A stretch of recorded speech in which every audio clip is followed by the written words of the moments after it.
We have over 30 species of fish that reside here in the heart of Dean Work has spent decades fishing along this stretch of the Fraser River. But this is probably one of the most important, delicate ecosystem areas of the entire 900-mile Fraser River. But several hundred kilometers upstream, a massive slab of rock crumbled off the side of a cliff, blocking the salmon migration path and triggering an emergency response. Over the summer, helicopters flew tens of thousands of fish up and over the slide in buckets. Crews eventually created a natural passageway so the salmon could swim through on their own. But for some, the rescue operation was too stressful and too late in the delicate spawning cycle. Documents obtained by CBC News now reveal a dire outlook.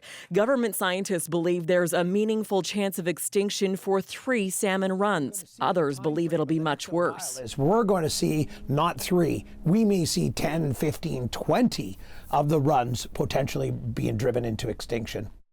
I cried when I first heard that news. More than 100 First Nations along the Fraser River rely on salmon for food. Some bands have already made alarming observations of their own. They noticed that there were very few salmon up there, and some tributaries where they used to go and spawn, there were none. And fears are already mounting for next season, too. The internal report warns there's a good chance natural passage won't be fully restored in time for the 2020 salmon run. And officials are now asking for help. It wasn't until late November the federal government put out a formal request for information. They're looking for ideas from the industry, the private sector, and First Nations on ways to get the remaining rocks out of the river. They've known about it sometime in the middle of late spring, summer freshet. And it takes all the way till December to even start procuring contracts. You know, this is, the Canadian military should be in there. The public works guys from federal government should be. They should be. This is a catastrophe.